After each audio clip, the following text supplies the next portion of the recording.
The bird. Extremely popular, the bird can be found in many corners of the Pokemon world. Easily accessible in tutorial areas, they're usually the first member added to a trainer's team, though some may hold off until a much cooler bird presents themselves later on in the playthrough. Sometimes the bird isn't even a bird. They could be a bat, a balloon, or even a serpent that denies the laws of physics. This quality lets them make good use of the hidden machine Fly, which was invaluable in early generations, as it allowed players to fast travel between towns they had already visited and conducted home invasions in. A few birds lack the fast travel perk, some of them for obvious reasons, but others are less clear. For example, Yanmega's Pokedex entry speaks of them transporting an adult on their back with ease, but for some reason, they have a toxic relationship with the HM. But regrettably, not everyone is a fan of the bird. However, the word on the street is that although their main squads may remain birdless, these contrarians secretly house a low-level bird in their Pokemon storage, so they can still get around and about their region.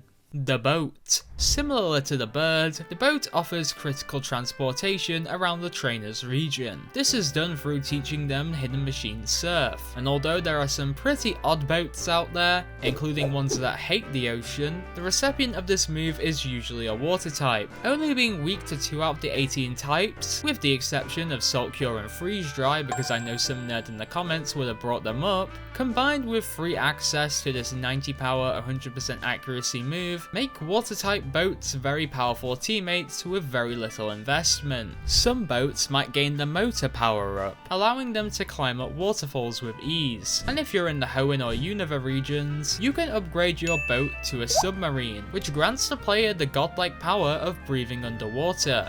Unfortunately though, if you're playing a newer Pokemon game, the art of the birds in the boats has sadly died out. This was due to Pokemon fans complaining about needing to teach your team members certain moves to progress through the game. And while some of these complaints were valid, looking at you Rock Smash, the whimsy and joy of riding on your own Pokemon through the sea and sky is an unknown feeling for the younger fans of the series. Instead, they got a bike they can travel on. Ooh, a bike. The starter. Luckily, Pokemon still has OG traditions that haven't been stamped out by people on Twitter. If you've ever picked up a main series Pokemon game, the starter needs no introduction. Fire, water, or grass. Which one will you choose? Sometimes the decision is easy. Other times you'll spend all night thinking about it until one of your parents catches you on your DS. Because I'm a certified unk of the Pokemon franchise, I'll generally pick the starter where the other Pokemon of the same type are pretty underwhelming, meaning whenever I do a playthrough of Sinnoh these days, I'm always picking Chimchar. Whoever you choose, these guys are bound to have a profound emotional impact on their trainer. I know a lot of people whose favourite Pokemon are in the evolution line of their first ever starter. But like every topic in the universe, there will always be contrarians. That's right, I've heard of some trainers that will straight up put the starter in the box, in favour of freeing up an extra team slot. These people are psychopaths. You might say that's a bit harsh, but if anything, the tragic backstories of some Pokemon from the anime actually support that statement. Ash's Charmander being told by its original trainer to wait for them, enduring fatal levels of wind and rain, only to find out that their trainer had actually abandoned them. Ash's Chimchar being subjected to frequent physical abuse disguised as training by Paul, before eventually being let go for not meeting his expectations. Ash's Tepig being tied up by its original trainer and having its mouth sealed so it would starve to death just for losing a battle against a grass type.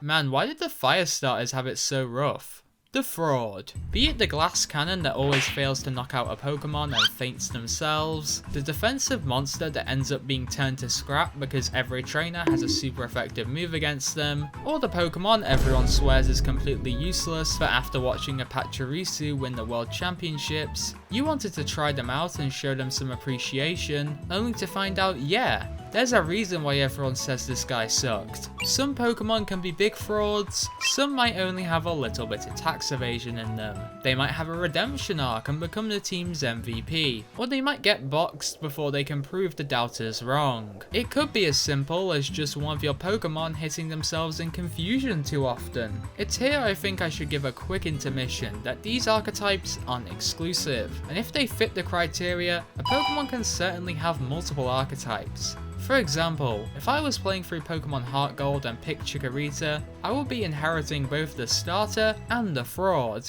The Late Bloomer. The Late Bloomer takes an extreme level of tolerance to own, or at least more of an attention span than the average TikTok user. This archetype involves carrying around a Pokemon that is kind of a dead weight for the majority of its runtime, until finally evolving into an extremely powerful final form that trivializes the final 3 fights you'll actually get to use them in. The Late Bloomers usually have the slowest leveling rate a Pokemon can have, making the challenge of raising one even more tiresome. If you pick up any rare candies during your run, this is probably where they're going. An iconic category of late bloomers are the pseudo legendaries, Pokemon that typically only appear in a random area of an optional dungeon, have an unnecessarily low catch rate, and, with the exception of Gabite and maybe Sliggoo, are pretty awful until they reach an extremely high level, evolve, and now they have stats higher than most legendaries. But for the patient trainer, they always saw the late bloomer as what they could be, instead of what they were for 90% of the playthrough.